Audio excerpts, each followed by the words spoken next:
할렐루야, 할렐루야. 네, 은혜의 자리에 나오신 우리 성도님들 환영하고 축복합니다. 우리 근처에 있는 옆 사람과 인사하겠습니다. 잘 오셨습니다. 네, 잘 오셨습니다. 잘 오셨습니다. 네, 우리가 예배할 때 우리 영혼이 소생하고 또 세상 가운데서 믿음으로 일어서 나아갈 힘을 얻게 되는 줄 믿습니다. 이 시간 그 주님의 은혜를 사모하여 나온 우리 성도님들을 축복하며 찬양하시겠습니다.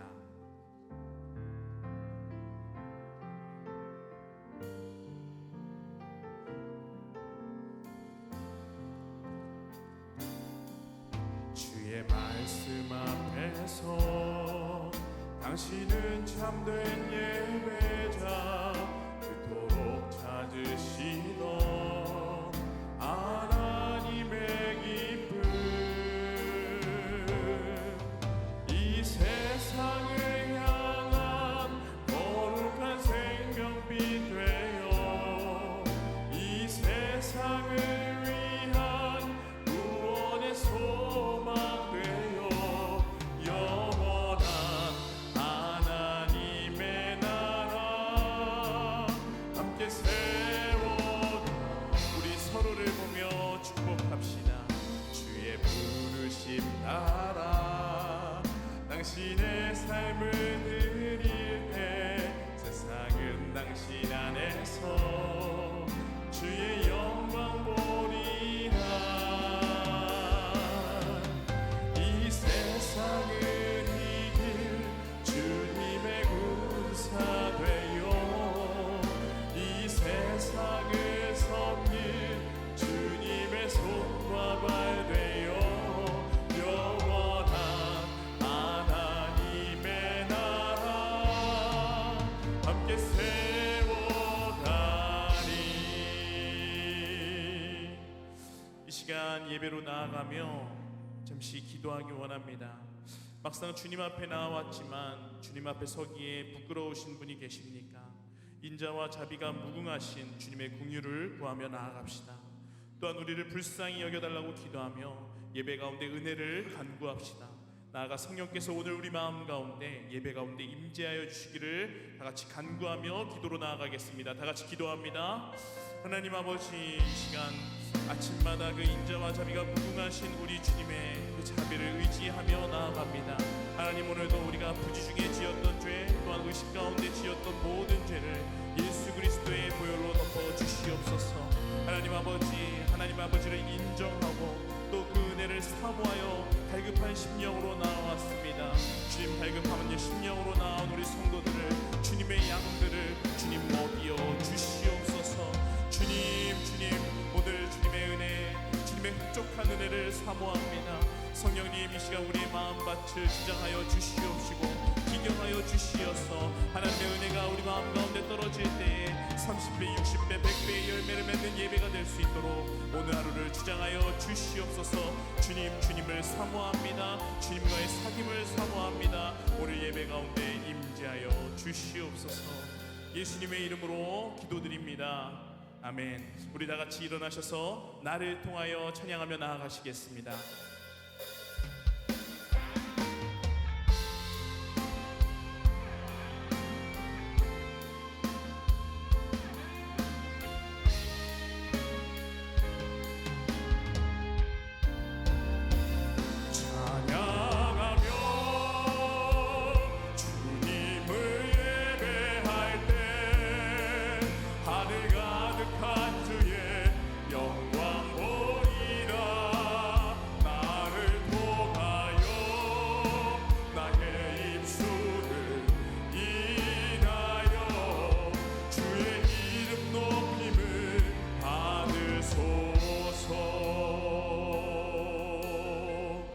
지금 서 있는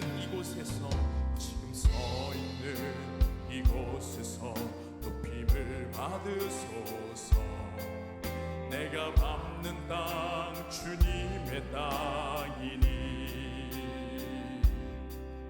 하늘이 주의 이름 높이 올리며 넓은 바다가 주를 노래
우리가 약할 때 우리를 일으켜 세우시는 그 주님을 찬양하며 나아가시겠습니다.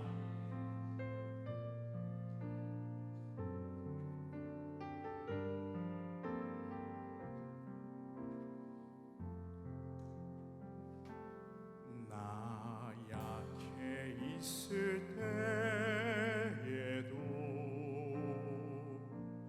주님은 함께 계시고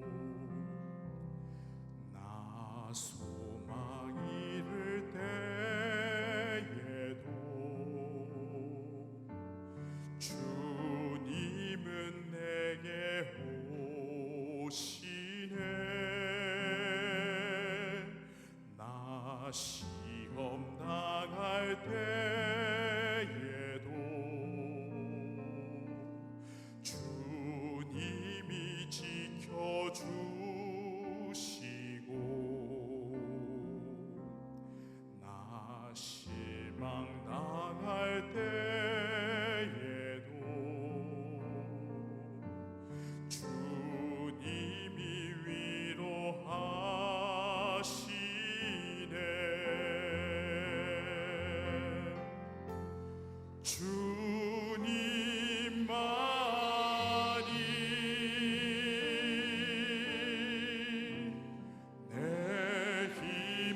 시간 우리를 변함없는 사랑으로 품으시는 그 주님을 계속해서 기쁨으로 찬양하며 나아가시겠습니다.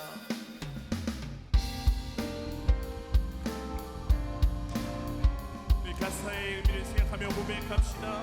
변찮는 주님의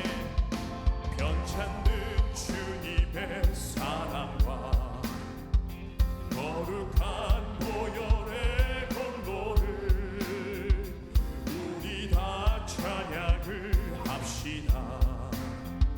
주님을 만나볼 때가 변찮는 주님의 사랑. 아멘. 거룩한 보혈의 공로를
자리에 앉으셔서 찬양을 이어가도록 하겠습니다.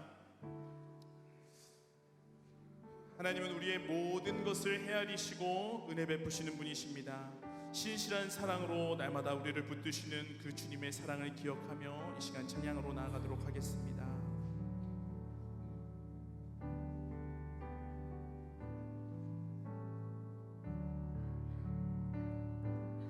날마다 숨 쉬는 순간마다 내 앞에 어려운 일 보내 주님 앞에 이 몸을 맡길 때 슬픔 없네 두려움 없네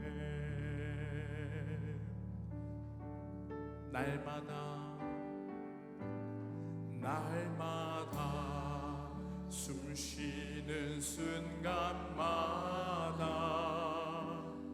내 앞에 어려운 일 보내 주님 앞에 이 몸을 맡길 때 슬픔 없네 두려움 없네 주님의 그 자비로운 손길 항상 좋은 것 주시도다 사랑스레 아픔과 기쁨을 수고와 평화와 안식을 날마다 주님 내 곁에 계셔 자비로 날 감싸 주시네 주님 앞에 이 몸을 맡길 때 힘 주시네 위로함 주네 어린 나를 품에 안으시사 항상 평안함 주시도다 내가 살아 숨을 쉬는 동안 살피신다 약속하셨네 우리 목소리 높여 고백합니다 인생의 어려운 순간마다 주의 약속 생각해보네 내 맘속에 믿음 잃지 않고 말씀 속에 위로를 얻네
연약한 인생들을 불쌍히 여기사 은혜 베푸시는 주님 한순간도 주님의 능력이 없으면 한 걸음도 나아갈 수 없는 것이 우리입니다. 주님 우리를 불쌍히 여겨 주시옵시고 주님의 능력의 팔로 우리를 붙들어 주시옵소서. 이 시간 우리 모든 상황을 헤아리시는 주님께 기도로 나아가도록 하겠습니다. 다 같이 기도합니다. 하나님 아버지, 이 시간 하나님을 의지하며 나아갑니다. 주님 연약한 인생들을 불쌍히 여기사 우리 가운데 다가오시고 그 가운데 주님의 힘과 능력으로 우리를 일으켜 세워주시옵소서. 주여 우리를 불쌍히 여기사 주님의 크신 팔로 부어주시옵시고 그 가운데 주님 맡기신 나라를 확장할 때 부족함 없이 넉넉히 주님의 일을 감당해 나가는 우리 모두가 될 수 있도록 주여 우리를 주장하여 주시옵소서. 주님 우리를 불쌍히 여겨 주시옵소서. 주여 우리를 구하여 주님 나라 확장되게 우리 도와 주시옵소서.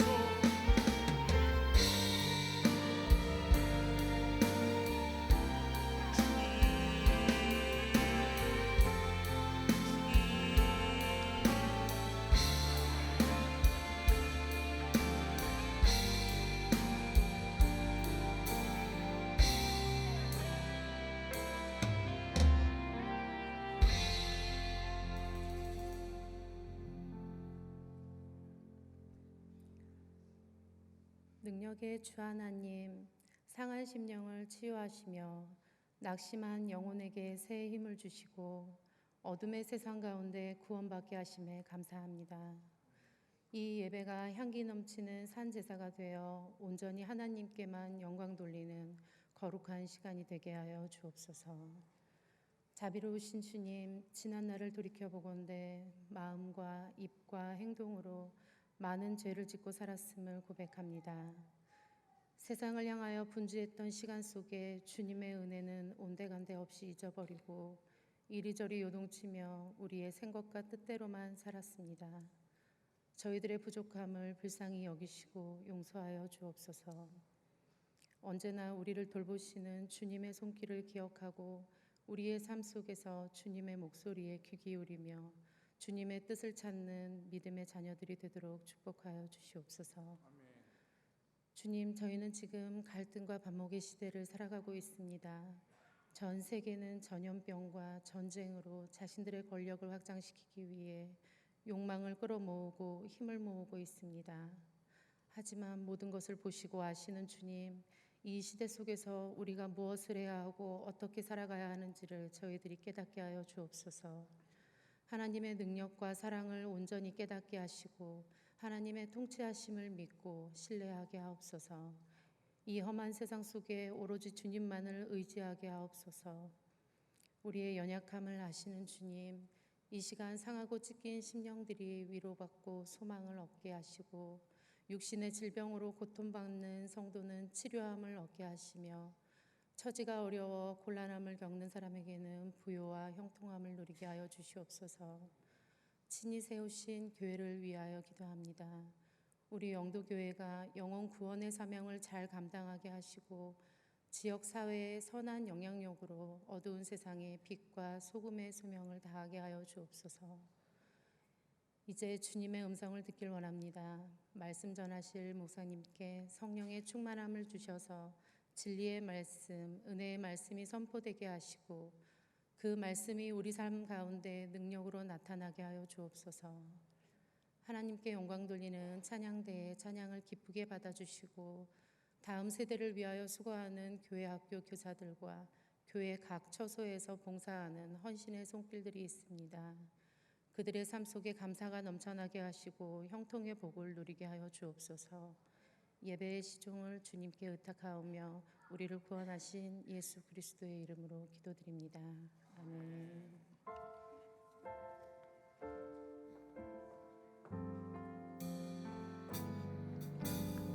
하늘에 계신 우리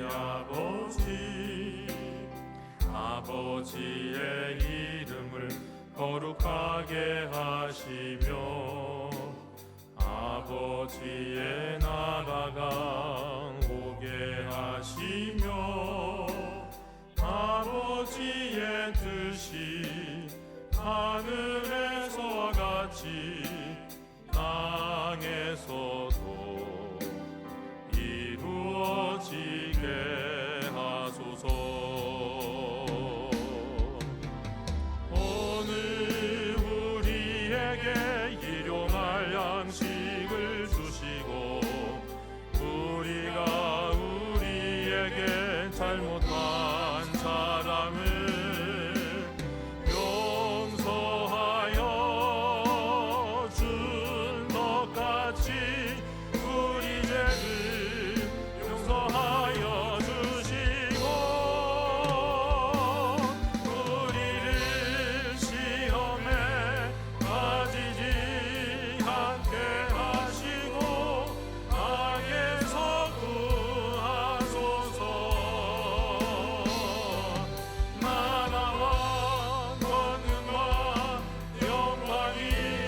이 시간 우리 교회 실천을 전해드리겠습니다. 먼저 앞뒤에 계신 분들과 함께 평화 인사 나누시겠습니다. 주님의 평화를 빕니다. 주님의 평화를 빕니다. 네. 자, 이 시간 오늘 우리 아기 첫 예배로 하나님 앞에 우리 함께 축복하기를 원하는 가정이 있습니다. 우리 조현상 목사님, 우리 또 이은경 사모님 가정의 수현이 2월 16일생인데요. 아기예요. 그리고 네, 아기가 올라올 겁니다. 그리고 아기가 혼자 오면 질투하니까 누나도 같이 왔습니다. 네, 아이고 얼굴을 보여드렸으면 좋겠는데 얼굴을 보여드리지 못하고 저만 보는 게 참 아쉽습니다. 우리 함께 기도하겠습니다. 하나님, 이 시간 우리 수연이 아기 첫 예배로 하나님 앞에 예배당에 처음 남아 기도하는 이 시간 주님 앞에 함께 축복하며 기도합니다. 하나님께서 우리 수연이 앞으로 우리 예수님이 어린 시절에 잘 자라시고 칭찬받으시고 인정받으셨던 것처럼 우리 수연이도 키와 지혜가 자라고 하나님과 사람들에게 더욱 사랑스러운 아이가 될 수 있도록 하나님 복 주시고 주장해 주옵소서. 특별히 건강을 지켜주셔서 자라는데 어떤 어려움도 없도록 인도하여 주시고 우리 조현성 목사님, 이은경 사모님이 이 수연이를 양육하고 키우는데 어떠한 부족함도 없도록 모든 상황들을 이끄시고 인도해 주시옵소서. 주의 종의 또 가족의 자녀 이온이 하나님께서 은혜를 베풀어 주셔서 특별히 말씀으로 자라는 아이 되게 하시며 또 하나님의 손 안에서 영원토록 주 안에서 복받고 주님의 집 안에서 살아가는 행복한 자녀가 될 수 있도록 인도하여 주시옵소서. 수연이를 키우는 데 있어서 우리 또 부모에게 지혜를 주시고 힘을 주시고 항상 하나님만 붙들며 주님께 기도로 이 아이를 키워나가는 믿음의 가정이 될 수 있도록 인도하여 주시고 또 우리 수아와 함께 행복한 또 누나와 또 동생으로서 자라가며 하나님 앞에 하나님을 찬양하며 기뻐하며 자라며 많은 사람들에게 본이 되고 또 많은 사람들에게 즐거움과 유익을 주는 그런 가정이 될 수 있도록 하나님 인도해 주시옵소서.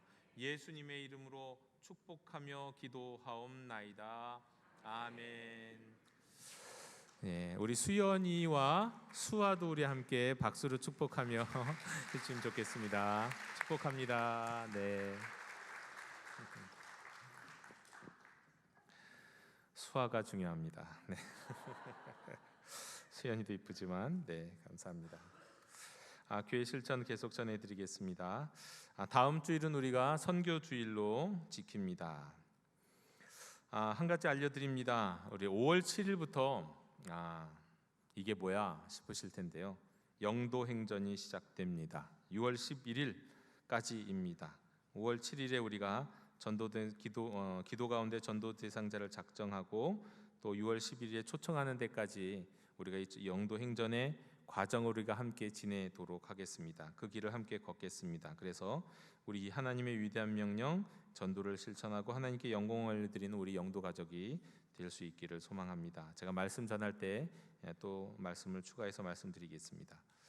우리 4인 4색 금양로 기도회 이제 세 번째 주일이 이번 주로 다가왔습니다. 묵상에 대해서 또 기도에 대해서 많은 분들이 은혜 받으셨고 또 감사한 시간이었다고 저에게 고백해 주셨는데 이번 주는 이단을 주제로 말씀 전해 주십니다. 신현웅 목사님 많이 아시죠?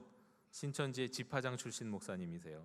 네, 집화장이셨다가 그 자리를 박차고 나오셔서 또 특별히 신천지에 대한 특별한 경고의 말씀들을 주시면서 이단에 대한 강의를 해주실 말씀을 주실 텐데 많은 분들이 참여해 주시기를 바랍니다. 유아 세례 신청 받고 있습니다. 또 한 가지 특별한 광고가 있는데요. 영도 어게인 버스킹이 준비되고 있습니다. 우리 교회에서 처음 하는 건데요. 영등포역 앞에서 할 거예요. 네, 앞에서 할 건데 어떤 거냐면 내용이 뭐냐면 지역의 복음화를 소망하는 마음으로 하지만 직접 복음을 들고 가는 것은 아니지만 힐링을 할 수 있는 그런 아름다운 노래들과 또 중간중간에 찬양을 통해서 힐링 버스킹을 지금 준비하고 있습니다. 4월 29일 오후 1시에 예비되어 있습니다. 많은 분들이 또 성도님들이 이 시간에 이 자리에 함께 참여해 주시면 좋겠습니다. 영도 뮤직스쿨 두 번째 학기, 2학기가 아니라 두 번째 학기입니다. 이제 올해 안에 2학기가 아니라 또 한 번 학기가 있을 수 있으니까 두 번째 학기가 개강 준비 중에 있습니다. 5월 6일부터 시작하는데요. 플룻, 피아노, 첼로, 바이올린 많이 신청해 주시고 또 이를 통해서 악기에 음악의 세계에 여러분 입문할 수 있는 좋은 기회니까 여기 참여해 주시면 좋겠습니다. 오는 화요일에는 영등포 노회가 열립니다. 자, 이 시간에 우리 잠시 조금 길긴 하지만 영상 광고를 함께 시청하도록 하겠습니다. 사랑하고 존경하는 우리 총회 산하 모든 성도 여러분, 주 예수 그리스도 이름으로 문안드립니다. 총회는 큰 기도 제목이 생겼습니다. 영등포 노회 은성교회 건축보도 사태로부터 야기된 시행사 측 강제 경매 신청에 관련하여 총회 결의로 특별대책위원회를 구성하고 4년간 총회 차원의 대책을 진행해 왔습니다. 그러나 시행사 측이 서울노회 유지재단 가입교회에 대하여 강제 경매를 확대하고 있어서 이를 기본적으로 차단하기 위해서는 현재 대법원에서 심리 중인 청구 이 소송에서 꼭 승소해야만 합니다. 이 소송에서 패소하면은 그 피해가 한국교회에 엄청나므로 우리 모든 성도님들의 탄원 서명 운동을 전개하고 있습니다. 이에 전국교회 성도님들께서 필히 서명에 적극 동참해 주시면 정말 감사하겠습니다.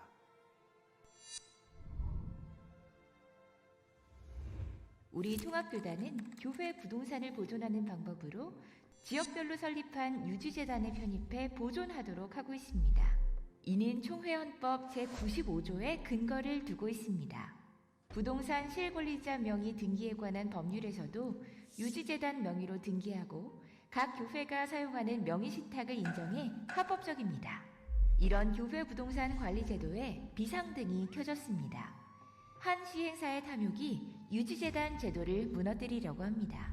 10여 년 전 서울의 은성교회가 교회 건축을 하다가 대출 이자를 감당하지 못해 2013년 경매로 교회 부지가 시행사로 넘어갔습니다. 시세의 반값도 안 되는 가격으로 교회 부지를 매입한 시행사는 건축이 중단된 교회 지하 공간에서 예배를 드리던 은성교회에 건물 철거와 예배 장소 퇴거를 요청했고, 건축허가 명의자인 유지재단을 상대로 토지 사용 지료를 청구하는 소를 제기해 매월 1억 6,500만 원을 지급하라는 판결을 받았습니다. 은성교회가 건축을 계속하려는 욕심으로 법정 지상권을 주장했기 때문이었습니다. 이후 재단이 명의신탁 관계를 주장하자 시행사는 은성교회를 상대로 소를 제기해 동일한 내용의 판결을 받아 2016년 초에 교인들을 내보내고 교회 부지에 새 사업을 시작해 지난해 임대주택 429세대를 완공해 입주까지 완료했습니다. 그런데 수년이 지나 지료지급 판결을 이행하라며 서울노회 소속 10개 교회 부동산에 강제 경매를 신청한 겁니다. 서울노회 유지재단은 1958년에 당시 서울, 경기, 강원 지역 단일 노회인 경기노회 소속 교회의 부동산을 보존하기 위해 한경직 목사님 주도로 설립한 재단입니다. 현재는 수도권 20개 노회와 강원 지역과 이북노회 등 총 27개 노회 산하 600여 교회의 부동산을 관리하는 우리 교단 최대 규모의 유지재단입니다. 단순히 서울노회만의 재단이 아닙니다.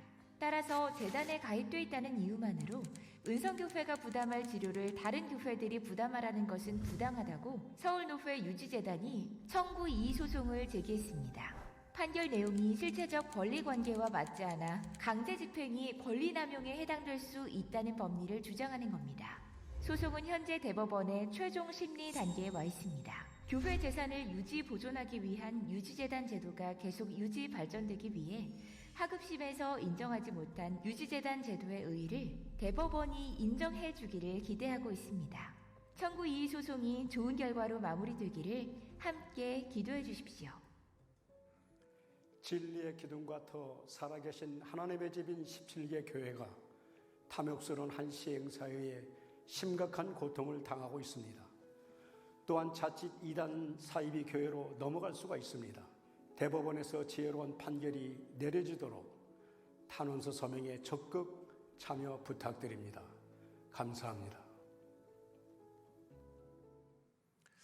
네, 방금 전에 보신 광고는 우리 교회에도 당연히 해당되는 광고입니다. 우리 교회가 강제경매에 들어간 것은 아닙니다만 우리 교회도 서울노예 유지재단에 우리 교회 본당 또 우리 선교관이 명의가 지금 신탁되어 있고 주변의 많은 교회들이 다 우리 그런 상태이기 때문에 우리 나가실 때 예배 끝나고 나가시면서 여러분 서명에 동참해 주시면 좋겠습니다. 이번 주에까지 또 제출을 해야 되기 때문에 그렇습니다. 그타 우리 5월, 6월 매일 성경 큐티책 이제 사무국 사역국에 들어와 있습니다. 여러분 5월이 되시기 전에 꼭 미리 수령해서 매일 묵상하시는 우리 성도님들이 다 되셨으면 좋겠습니다. 교우 동정과 모임비단에는 우리 광고와 또 주보를 참고해 주시기 바랍니다. 이제 오늘 우리에게 주신 말씀을 봉독합니다. 하나님의 말씀은 마태복음 28장 16절에서 20절까지입니다. 제가 봉독합니다. 하나님의 말씀을 경청하십시오. 11 제자가 갈릴리에 가서 예수께서 지시하신 산에 이르러 예수를 배웠고 경배하나 아직도 의심하는 사람들이 있더라. 예수께서 나와 말씀하여 이르시되 하늘과 땅의 모든 권세를 내게 주셨으니 그러므로 너희는 가서 모든 민족을 제자로 삼아 아버지와 아들과 성령의 이름으로 세례를 베풀고 내가 너희에게 분부한 모든 것을 가르쳐 지키게 하라. 볼지어다 내가 세상 끝날까지 너희와 항상 함께 있으리라 하시니라. 아멘. 마태복음에는 산이 많이 등장합니다. 많은 일들이 산에서 이루어졌습니다. 이스라엘의 역사 속에서도 그렇고요. 예수님은 시험 받으실 때에도 산에 오르신 적이 있습니다. 그리고 예수님이 그 고귀한 산상수훈의 말씀을 전하셨던 곳도 산이었고, 예수님이 변화산, 엘리야와 모세를 만나며 호련히 변하셨던 그곳도 산이었습니다. 감람산에서 마지막으로 예수님이 제자들을 가르치셨고 또 그 감람산 겟세마네에서 마지막으로 또 간절히 기도하셨습니다. 다 산에였습니다. 그런데 이제는 부활하신 예수님이 제자들에게 마지막 가르침, 그냥 가르침이 아니라 위임이에요. 위임, 대위임, 가장 위대한 명령. 그래서 지상명령, 지극히 높은 명령이에요. 지상명령. 그래서 지상명령을 제자들에게 내리시기 위해서 그들을 부르셨습니다. 산으로요. 갈릴리의 산으로. 거기서 부활하신 예수님을 만난 제자들은 예수님을 뵙고 경배했습니다. 빈 무덤을 발견하고 그 부활의 소식을 전하기 위해 달려가던 여인들이 부활하신 예수님을 만났을 때 무릎을 꿇고 경배했던 것처럼 많은 제자들이 예수님을 만나자 무릎을 꿇고 경배했던 겁니다. 그런데 정말 놀라운 사실, 이런 것이 왜 성경에 쓰여 있을까? 제가 성경을 썼으면 아마 빠뜨렸을 것 같은데, 그래서 이것이 정말 사실이구나 하는 것을 더욱 확실할 수 있는 것 뭐냐? 그런데 그 놀라운 건 그 가운데 몇 사람은 망설였다는 거예요. 다른 사람들은 예수님, 부활하신 예수님을 경배하는데 머뭇거리는 사람이 있었습니다. 대부분의 제자들은 이제 더 이상 선생님, 그냥 선생님이 아니라 부활하신 주님, 하나님의 독생자, 그래서 경배했습니다. 그런데 머뭇거리는 사람이 있었다는 거예요. 전 이 머뭇거림을 너무도 잘 알아요. 제가 그런 성격이라서 그렇습니다. 쭈뼛쭈뼛, 머뭇. 이 머뭇거림은 의심인지 신학적 혼란인지는 분명하지 않습니다. 정말 이분이, 지금 내 앞에 있는 이분이 부활하신 예수님일까? 그렇죠. 제가 말씀드리지만 영생의 몸이지, 영생의 몸으로 변한 것이 부활이기 때문에 소생이 아니라고 말씀드렸죠. 소생은 이전의 몸으로 돌아가는 거니까 소생하면 다 그분이 누군지 누구나 봐서 알죠. 하지만 부활하셨기 때문에 뭔가가 어딘가가 다른 모습, 영생의 몸으로 바뀌었으니까요. 그래서 이 예수님을 보면서 이거 정말 부활하신 예수님일까? 갸웃거리는 사람이 있었는지 모릅니다. 부활하신 예수님인지 아닌지를 의심하는 사람이 있었을지 모릅니다. 또 유대인들은 본래 오직 한 분 여호와만을 경배해야 되거든요. 그런데 예수님을 아무리 그분이 부활하셨다 할지라도 그분을 경배하는 게 합당할까? 이런 신학적 혼란이 있어서 머뭇거리셨을 수도 있습니다. 여하간 머뭇거렸어요. 아마도 제가 그 자리에 있으면 저도 이렇든 저렇든 머뭇거렸을 것 같아요. 근데 여하튼 마태복음은 이렇게 예수님을, 부활하신 예수님을 경배하는 것이 합당하다라고 말씀하고 있습니다. 이에 예수님께서 제자들에게 나와서 말씀하셨어요. 이렇게 말씀하셨습니다. 하나님이 나에게 하늘과 땅의 모든 권한을 주셨다. 이 말씀은 이제 아버지께서 아들에게 모든 권한을 주셨다는 거죠. 이제 예수님이 부활하셨기 때문에 그 모든 권한을 받기에 합당한 분이, 온전하게 합당한 분이 되셨다는 거예요. 왜? 영생의 주님이고 하늘에 올라서 하늘의 주님의 하나님 보좌 우편에서 이 땅을 다스릴 주님이시기 때문이에요. 또 이제까지는 이스라엘 백성들이 그래왔지 않습니까? 여호와 하나님을 중심으로 믿었고 기도하고 그랬는데 그 하나님께 나아가는 통로로 예수님이 계신 거예요. 이젠 예수님 중심으로 예수님을 통하여 하나님을 알아가는 삶을 살아가게 된다, 이런 의미이기도 합니다. 그리고 결론적으로 이 말씀은 이런 말씀이에요. 예수님이 이 세상을 다스리신다. 예수님이 이 세상의 참된 주권자가 되신다, 이런 의미입니다. 마귀에게 시험 받을 때 마귀는 예수님에게 이런 걸 자기가 주겠다고 그랬어요. 그런데 그건 다 가짜이죠. 진정 이런 모든 것들을 주실 수 있는 분, 진정한 주권자는 세상을 다스리시는 권한을 받으신 분은 하나님으로부터만 그 권한을 받아야 되기 때문에 부활하신 예수님이 그 권한을 받으셨다. 예수님이 이제는 진정한 세상의 왕이시다. 아, 예수님이 진짜 그리스도, 진짜 메시아시다, 이런 말씀이에요. 왕이신 예수님이 이 세상을 통치하시는 방식은 이제 지상 최대의 위임으로 예수님이 이제 말씀하시는 이 명령을 통해서 제자들에게 이어집니다. 이제 이 예수님이 세상의 권한을 받고 세상을 다스리시게 되는데 세상을 다스리시는 방법, 통치의 수단이요 통치의 도구가 이제는 제자들이 돼요. 제자들만을 통해서만 하시진 않겠지만 제자들이 그 중심의 자리에 서게 됩니다. 부활하심으로 온 세상의 왕이 된 예수님의 통치, 이제 예수님이 전하시는 이 지상 명령은 이 명령을 받고 준행하게 될 제자들을 통해서 이루어진다. 이것이 이제 마태복음 28장 16절에서 20절까지의 말씀입니다. 그리고 그때 제자들에게 주신 한 말씀, 하늘과 땅의 권세를 받으신 온 세상의 참왕, 참 그리스도이신 예수님이 이제 하시는 이 명령은 한 줄로, 한 문장으로 딱 귀결이 되고 정리가 됩니다. 이겁니다. 너희는 가서 모든 민족을 제자로 삼아라. 너희는 가서 모든 민족을 제자로 삼아라. 여기에는 세례를 주는 것도 포함되고요, 이미 주님이 명령하셨던 바 내가 너에게 분부한 것을 가르쳐 지키게 하라, 이미 분부했던 것들을 가르쳐 지키는 이 모든 것들이 제자를 삼는 일에 해당되는 겁니다. 여러분, 우리 예수님은 11 제자들에게 너희는 가서 모든 민족을 등록 교인으로 삼아라 이러지 않으셨어요. 단지 모든 사람들이 예수님을 영접하게만 하라 이러지도 않으셨어요. 모든 사람들이 교회당에 와서 예배드리게 해라 이렇게 말씀하신 것도 아니에요. 제자 삼아라 말씀하셨어요. 세례 주고 예수님이 분부하신 모든 것을 가르쳐서 그것을 지키는 제자를 삼아라. 이것이 11 제자에게 위임하신 위대한 명령, 지상 명령, 최고의 명령이 되신 겁니다. 그리고 이거는 제자의 사명이 돼요. 사명이 뭡니까? 목숨 걸고 지키는 거죠. 목숨 걸고 지킬 명령, 사명입니다. 근데 좀 아쉽지만 마태복음에는 제자들이 제자를 삼으면서 가르쳐 지켜야 할 것이 명확하게 나와 있지는 않아요.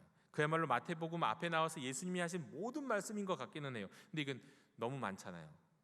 무엇을 더 구체적으로, 무엇을 더 중요하게 생각하면서 제자를 삼아야 할지 정확하게 나와 있지는 않아요. 자, 여하간 모든 민족에게 제자를 삼아 가르치며 제자를 삼아라고 말씀하십니다. 자, 그런데 이 제자를 삼는 일, 이게 제자의 사명인데요. 성경이 말씀하시는 이 제자의 사명을 여러분 한 가지, 두 가지, 세 개, 한 3개 정도로만 정리하면 얼마나 좋을까요? 너무 많으면 하나하나 생각하기가 힘들잖아요. 3가지만 정리하면 좋겠어요.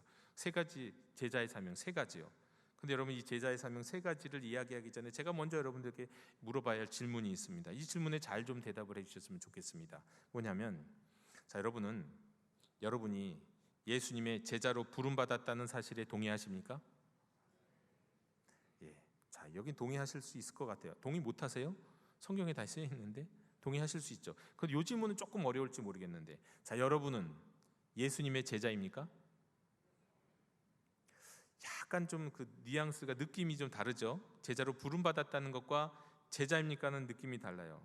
아마도 많은 분들이 예수님의 제자로 부름받았다는 것에는 쉽게 네, 아멘 하실 수 있을 것 같은데, 여러분 예수님의 제자입니까? 라고 물으면 조금 주저하는 마음이 있을 거예요. 왜요? 이유는 여러분도 아셔요. 제자가 되어야 한다는 것은 인정하고 부름받았다는 건 인정할 수 있는데, 내가 지금 제자인가? 내가 지금 제자로 살고 있는가? 라는 것에 대해서는 주저할 수밖에 없는 게 우리의 정직한 모습이기 때문에 그렇습니다. 자, 이런 질문도 한번 드려볼 거예요. 이 질문은 좀 쉬울 것 같은데, 쉽게 대답할 수 있을 것 같은데요. 여러분은 그리스도인입니까? 아니세요? 아니신 분 계신가요? 뭐 아닌 분 계실 수 있는데 이건 사실 누구나 다 쉽게 대답하실 수 있을 거라고 생각했는데 생각보다 대답이 작습니다. 저는 다 네라고 대답하실 것 같았어요. 그리고 사실 속으로는 그리스도이냐고 물으면 네라고 뭐 다 대답하고, 어디다가 뭐 종이로 설문지라도 있다고 한다면 그리스도이냐고 적으면 하면 네라고 대답할 수 있을 것 같지 않나요? 근데 그리스도이냐고 묻는 질문은 비교적 쉽게 대답할 수 있는데 예수님의 제자냐고 물으면 속 시원히 말씀하지 못하는 데는 어떤 이 기준이 있기 때문에 그래요. 근데 그 기준이 합당한 기준은 아닌 것 같습니다. 아닙니다. 이게 그릇된 기준이 자리 잡고 있어서 그래요. 여러분, 우리는 그리스도인이 되는 것은요 어렵지 않다고 생각해요. 제자가 되는 것은 어렵다고 생각해요. 그리스도인이 되는 건 적어도 세례받고 내가 예수님을 영접했으면, 영도교회 교인으로 등록했으면 그렇지 나 그리스도인이야 라고 말할 수 있을 것 같은데, 예수님의 제자가 되는 것, 이 제자가 되려면 적어도 좀 더 고난도의 순종과 고난도의 이 고난을 좀 이기고 나가야 될 것 같은, 하드 트레이닝을 좀 해야 될 것 같은 이런 게 있잖아요. 네. 근데 이런 생각들은 사실 우리만의 생각이 아닙니다. 세계적인 신학자, 목회자들에게서도 이런 생각들이 다 기본적으로 있는 것 같아요. 제 방에는 로안 윌리엄스라고 하는 영국의 아주 유명한 주교, 성공의 주교인 분이 쓰신 책이 있어요. 우리나라에 번역도 많이 된 책들이, 그분의 책들이 많이 번역됐는데, 그분의 책 가운데 시리즈 책이 있는데 두 권으로 된 시리즈입니다. 하나는, 첫 번째 책은 그리스도인이 된다는 것, 두 번째 책은 제자가 된다는 것이에요. 이게 무슨 얘기입니까? 시리즈예요. 그리스도인이 되는 것과 제자가 되는 걸 구분한 거잖아요. 이게 다르다는 거예요. 유명한 분도, 세계적인 신학자들도 그렇게 생각합니다. 그리스도인이 되는 걸 마치 제자가 되는 전 단계인 것처럼 생각해요. 그리스도인은 이만큼 있고 제자는 요만큼 있는 거로 생각해요. 여러분도 그렇게 생각하지 않으셨습니까? 근데 많은 성도님들이 오해하고 있는 건데요, 나는 그리스도인이지만 예수님의 제자까지는 이르지 못했어. 거꾸로, 나는 예수님의 제자까지 못돼도 나는 그리스도인이야. 근데 이게 애초부터 말이 안 되는 말이에요. 왜냐하면 제자의 사전적인 정의를 통해서 알 수 있듯이 제자는 뭡니까? 예수님의 가르침을 받아 그 뒤를 따르는 사람, 한마디로 예수님을 따르는 사람이에요. 예수님의 인생을, 예수님의 가르침을 따르며 순종하며 사는 사람, 예수님을 따르는 사람. 그럼 그리스도인은요?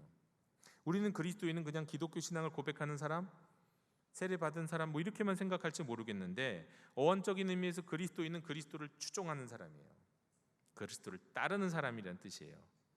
애초부터 그리스도인이라는 용어와 호칭은 누구에게 주어졌냐면, 이제 갓 세례받고 이제 교회 다니는 사람에게 주어졌다기보다 제자들에게 주어진 호칭이에요. 제자에게, 그리스도를 따르는 사람들, 제자에게 너희는 그리스도의 제자들이다. 그래서 그리스도인이 된 거예요. 그러니까 그리스도인은 1단계, 제자는 2단계가 아니에요. 네, 이건 잘못된 생각입니다. 따라서 그리스도인과 제자는 사실 구별할 수 없는 말이에요. 나는 그리스도인이지만 제자는 못 되라는 말은 성립하지 않습니다.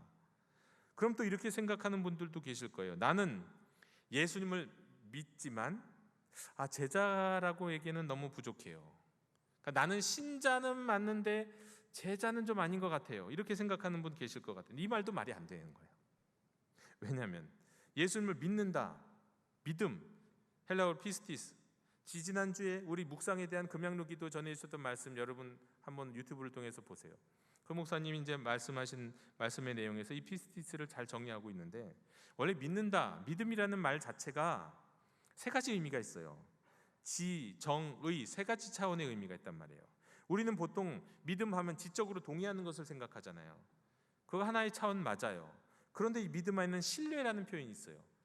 지, 정, 가슴으로서 신뢰, 하나님을 신뢰하는 게 믿음이에요. 그 지와 정만 있는 게 아니에요. 의, 온 몸으로 행하는 거. 그래서 무슨 의미가 있냐면 신실하다는 의미가 있어요. 신실하다는 건 얘기는요, 충성을 다한다, 약속을 지킨다, 그렇게 행한다는 거예요. 그리고 따른다는 의미예요. 추종한다는 의미예요.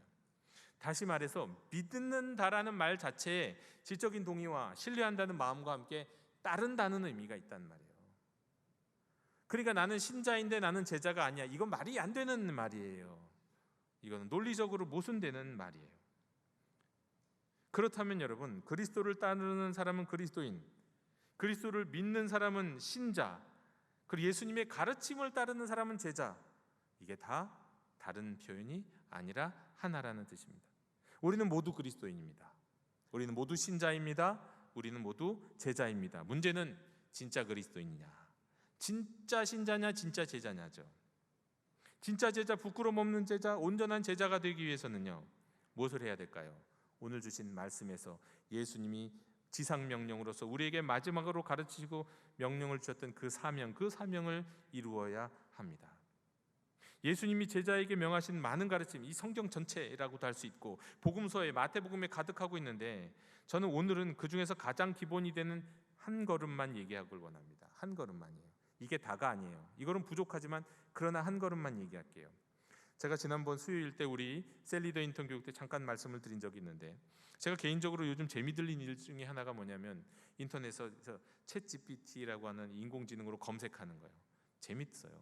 예전에는 구글 검색, 네이버 검색하고 지식인 검색하고 뭐 그랬는데요, 요즘은 이걸 챗 GPT로 이런저런 검색해 보는데 뭐 재밌는 검색 많은데, 일단은 뭐 다 생략하고요. 제가 어느 날은 이 용어를 검색하고 싶었어요. 제자의 사명은 무엇인가? 근데 하나만 얘기하긴 좀 뭐한 것 같아서 그리스도인의 제자의 사명 3가지, 이것을 검색했어요. 약간 질문을 살짝 다르게 했더니 약간 다르게 나오는 거예요. 자, 그리스도인의 제자의 사명 3가지. 여러분은 3가지가 뭐라고 생각하시나요? 아마도 다 다르게 얘기할 거예요. 근데 챗 GPT도 제가 말 살짝 바꿔서 얘기하니까 살짝 다르게 나오더라고요. 3번 질문했는데 3개가 다 동일하지 않았어요. 제가 첫 번째 질문에는 이렇게 대답하더라고요. 그리스도인의 제자의 3가지 사명 뭐냐? 첫 번째, 예배, 선교, 교제. 이렇게 얘기하더라고요. 다 동의하시죠? 제자의 사명 당연하죠. 예배, 선교, 성도의 교제. 그렇지, 당연하지. 자, 근데 그 두 번째 질문을 했는데 두 번째도 비슷한 질문을 한 것 같은데 답이 달라요. 근데 저는 이것도 굉장히 은혜롭더라고요. 뭐냐? 그리스도인의 제자의 사명 하나, 하나님과의 관계 회복. 그렇지, 하나님과 관계를 회복하는 거 중요하지. 두 번째, 전도. 그래. 세 번째, 하나님의 영광을 위해서 사는 삶. 내가 가진 모든 것을 통해 하나님의 영광을 위해서 사는 삶. 굉장히 은혜롭더라고요. 야, 챗 GPT가 굉장히 은혜로운 얘기도 하는구나 생각했는데 다 동의가 돼요. 맞아요. 제자는 하나님과 관계 회복돼야죠. 전도해야죠. 하나님의 영광을 위해 살아야죠. 맞아요. 근데 또 하나의 질문에는 또 이렇게 아주 간단하게 대답이 나왔는데, 첫 번째 전도, 두 번째 제자 삼기, 세 번째 섬김. 다 동의가 되죠. 제자의 사명 3가지 사명이 전도고 제자를 삼는 거고 섬기는 거, 여러분 뭐 틀린 게 어디 있습니까? 다 맞잖아요. 아마 여러분들도 제자의 사명 3가지 얘기하라면 아마 다 나름대로 다 틀리지 않은 얘기들을 하실 것 같아요. 다 주님이 가르치셨던 내용이고 틀린 거 하나도 없어요. 그런데 조금씩 다르잖아요. 근데 이 조금씩 다른 거 가운데 공통적인 게 하나가 있었습니다. 뭡니까? 전도예요. 전도는 3가지 질문, 세 질문에 3번의 질문에 동일하게 나와요. 전도, 복음을 전하는 것. 여러분, 전도는 신자, 제자에게 가장 중요한 책임입니다. 전도는 제자의 사명일 뿐만이 아니라 제자 삼는 첫 단추예요. 제자를 삼는 것이 제자의 사명인데 전도를 해야 제자를 삼아도 삼잖아요. 제자 삼는 게 전도로 끝나는 건 아닙니다. 하지만 제자를 삼으려면 전도를 해야 되는 거예요. 그건 첫 단추인 거예요. 그런데 그거 아시냐고요? 한국교회 성도들이 정말 전도를 안 합니다. 안 해요. 분명 땅 끝까지 증인이 되고 모든 민족에게 세례를 주면서 가르쳐 지키게 하라고 말씀하셨는데 그 첫 단추가 전도인데 전도를 안 해요. 복음을 전하고 복음 앞에 응답하는 게 전도인데 이게 꼭 필수인데, 이 전도를 통해서 제자가 되는 건데 전도를 안 해요.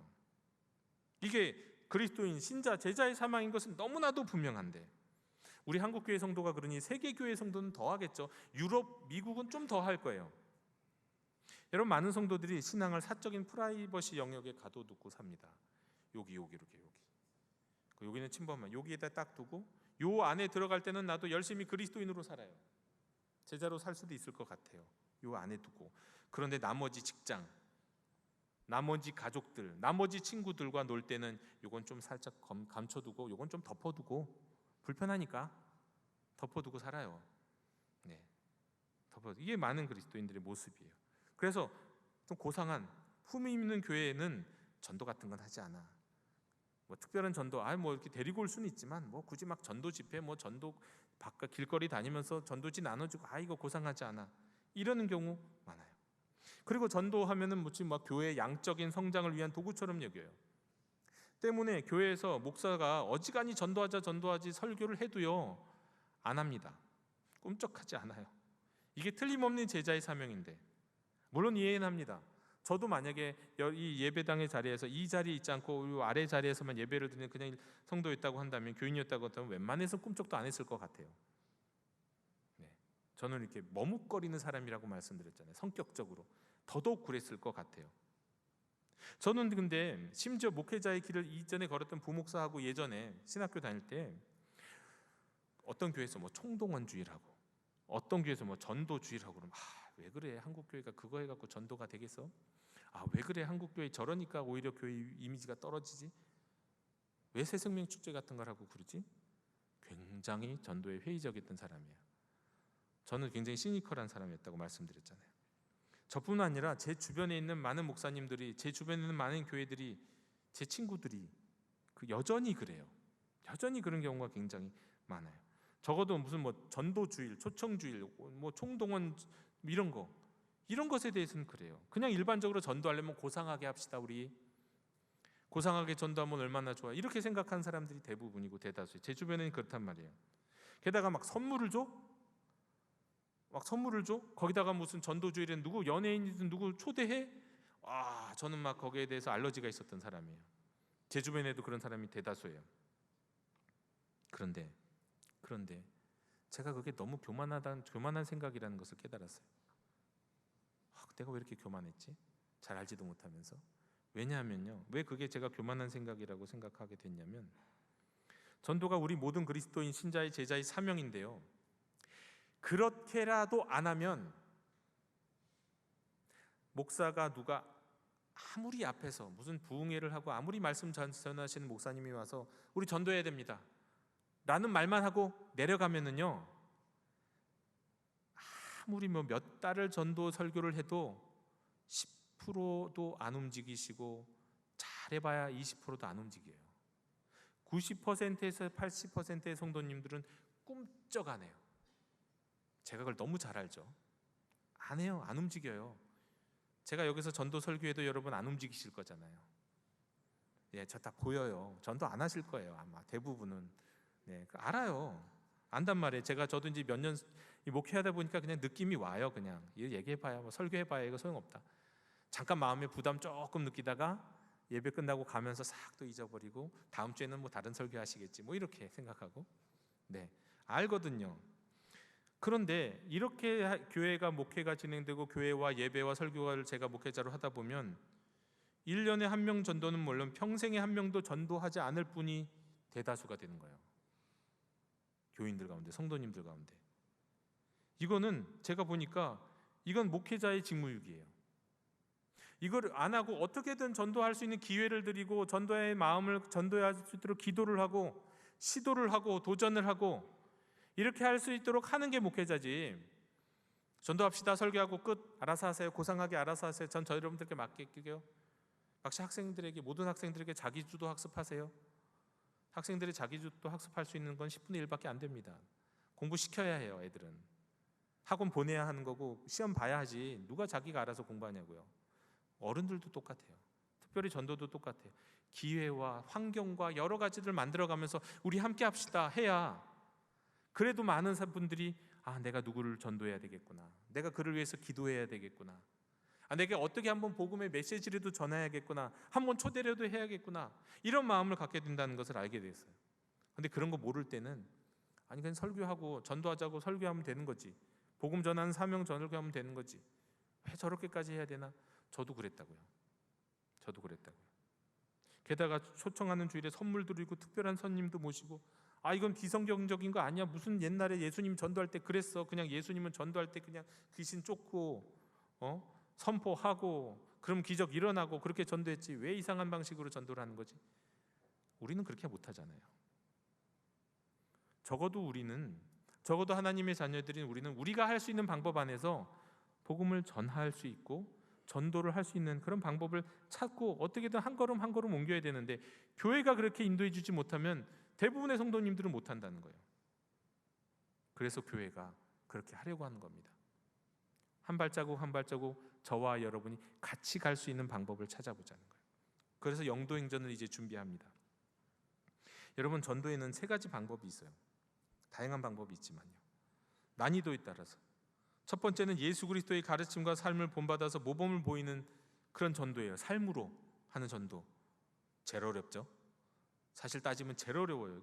그런데 정말 어려워요. 그런데 이렇게 모범을 보이며 살아도요, 예수 믿으세요 말 안 하면요, 평생 그 같이 살아도 교회 안 갑니다.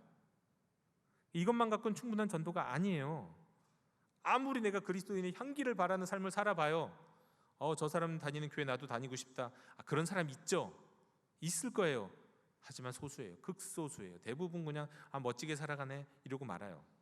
자, 두 번째는요, 대화를 통해서 믿음과 경험을 나누고 복음을 전하는 거예요. 이것도 쉽지는 않죠. 훈련도 필요하고요, 담대함도 필요하고 성령님 지혜와 인도하심도 필요해요. 그리고 손해도 보여야 될지도 몰라요. 내가 괜히 얘기했다가 저 사람 나 싫어하고 거리끼고 성 긋고 그러면 어떡해. 그 두려움을 이기고 해야 되니까 이것도 역시 어려워요. 자, 세 번째는 전도지를 전하거나 교회와 예배 몸으로 와보라면서 초대하는 거예요. 자, 앞에 첫 번째, 두 번째는요, 이거 억지로 못합니다. 안 돼요. 훈련도 받아야 되고 억지로 안 돼요. 근데 세 번째는요, 최소한 세 번째는 억지로라도 할 수 있는 거예요. 이것도 역시 부끄럽고 떨리기도 하지만 그런데 가장 쉬운 방법이에요. 그리고 이상하지만 가장 효과적인 방법이기도 해요. 이런 방식으로 전도하는 게 그나마 가장 효과적인 방법이에요. 누구나 할 수 있으면서 말이죠.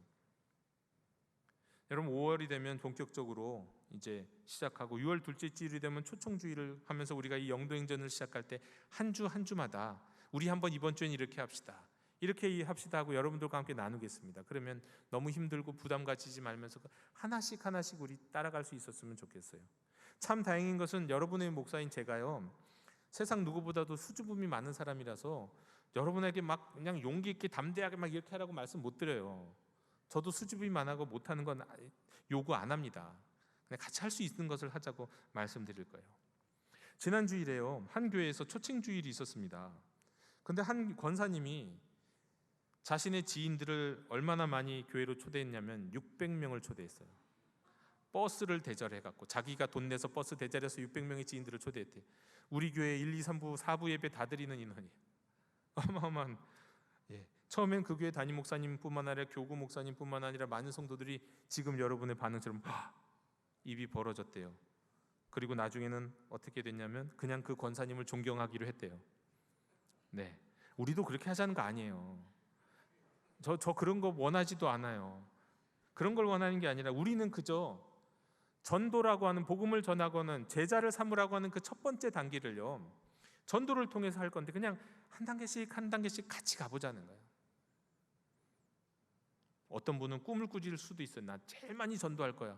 뭐 그런 꿈을 꾸는 것을 막진 않습니다. 하지만 적어도 내가 1년에 한 번 내지 2번은 내가 한 사람을 전도하고 싶은 사람 마음에 품고 그를 위해서 기도하고 그에게 함께 교회를 가자고 초대도 하고 메시지도 전하고, 여러분 이렇게는 해야 될 거 아닌가요? 우리가 이렇게 하다가 아무것도 안 하다가 주님 앞에 가서 주님 만나면 내가 너 제자 삼으라고 그랬는데, 제자 삼으려면 전도를 해야 되는데 물어보시면 어떻게 할 거냐고요. 뭐라고 우리가 대답하겠냐고요. 말씀드리겠냐고요. 그리고 또 예수님이 거기다가 또 물어보실지도 뭐예요. 너희 교회 담임 목사 누구야? 그럼 제가 부끄러워지잖아요. 저도 지금 사실 여러분들에게 이런 거 하는 거 솔직히 어떤 마음도 있냐면요, 제 책임에 대한 면피도 있어요. 여러분들과 함께 복음 전하자고 할 뿐만 아니라 복음을 전하고 전도할 수 있는 내가 계기의 환경 다 만들어드리고 같이 가자고 하고, 그래도 안 하면 이제는 나는 다 할 일 다 했어. 제 책임에 대한 면피이기도 해요. 어떤 면에서 그런 마음도 솔직히 있어요. 하지만 이건 우리가 거부할 수 없고 부인할 수 없는 제자로서의 우리가 감당해야 되는 사명이기 때문에 저와 여러분 우리 같이 가시자는 거예요. 이제 다음 주에 단계가 있고 그 다음 주에는 그 다음 주에 단계가 있을 거예요. 한 주 한 주 우리 이렇게 합시다 그러면 그냥 같이 따라오시면 돼요. 그러다 보면 열매는 하나님께 맡기면 되는 거고요. 우리는 우리가 할 수 있는 최소한의 사명을 감당하면서 오직 우리의 삶으로 제자 삼는 이 사역을 통하여서 이 세상을, 온 세상을 우리 주 예수 그리스도가 통치하시고 다스리신다는 것을 세상에 선포할 수 있는 하나님의 자녀들이 다 되시기를 주님의 이름으로 축원합니다. 기도하겠습니다. 주님, 모든 민족을 제자 삼으시라는 주님의 마지막 명령을 기억합니다. 순종하고자 첫 걸음으로 이웃에게 전도하고자 합니다. 이를 위해서 우리 영도교회가 함께 걸어가고 함께 역사를 쓰게 될 우리 영도교회판 사도행전인 영도행전을 준비합니다. 저희가 기도하고 헌신할 때 함께 하실 줄로 믿습니다. 기뻐함으로 자원하는 심정으로 주께서 명하신 이 행전에 동참하게 주옵소서. 부활하시고 사명 주신 예수님 이름으로 기도하옵나이다. 아멘. 이 시간 감사의 찬양 드리며 봉헌하겠습니다.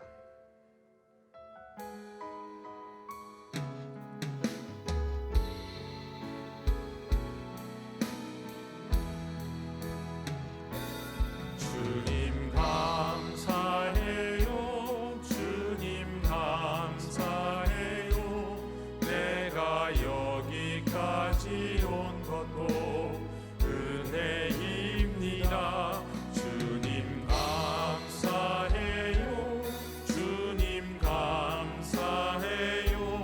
나를 사랑하신 주 사랑 감사합니다.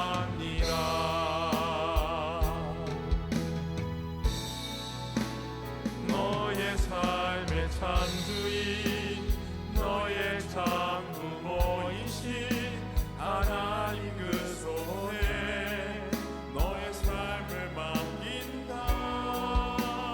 너의 삶의 창주인 너를 이끄시는 주 하나님 그 손에 너의 삶을 드린다.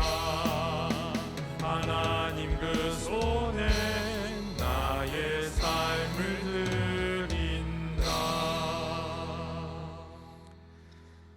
주님 부활절 세 번째 주일이라는 복된 시간에 우리 모두 한 자리에 모여 예배하고 봉헌하고 결단하게 하시니 감사드립니다. 주께서 저희에게 주신 모든 은혜를 도대체 무엇으로 보답할까 하오나 주께서 저희들의 삶에 베푸신 선하신 사랑과 은혜를 기억하며 기뻐하는 마음과 자원하는 심령으로 예물을 드리오니 이 예물에 하나님의 사랑을 채우셔서 세상에서 아름답고 자비로운 영향력을 끼칠 수 있도록 인도해 주시옵소서. 주님을 경배하며 예물을 드리는 모든 이들의 마음이 하나 되게 하옵시고 주님의 평화가 넘치는 인생, 가정, 직장, 교회 되게 해 주옵소서. 은혜롭고 자비로우신 예수님 이름으로 봉헌기도 드리옵나이다. 아멘. 다 함께 자리에서 일어나셔서 결단의 찬양 함께 부르시겠습니다.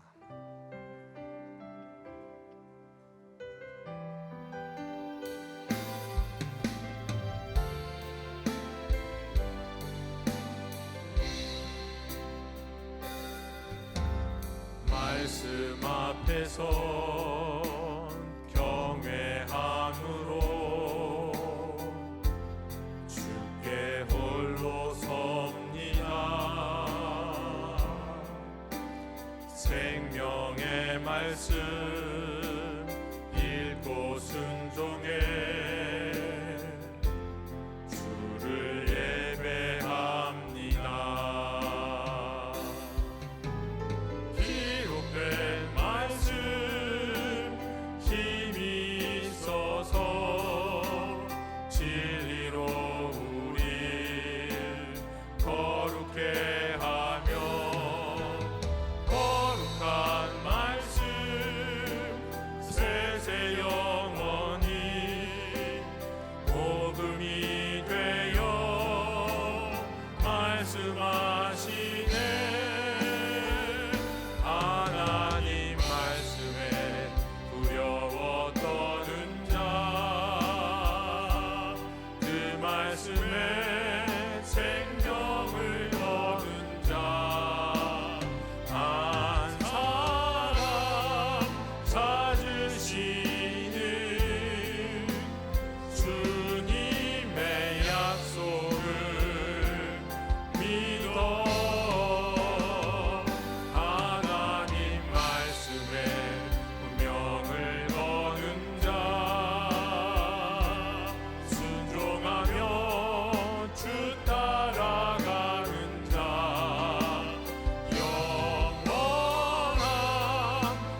지금은 우리에게 마지막 명령으로 가서 제자 삼으라 하신 우리 주 예수 그리스도의 은혜와 무한하신 사랑의 하나님 아버지의 그 크신 사랑과 전도에 헌신할 수 있는 감동과 합당한 능력과 지혜를 주시는 성령님의 충만하심이 제자로 부름받은 모든 하나님 자녀들 머리 위에 지금부터 영원토록 함께 계시기를 축원하옵나이다.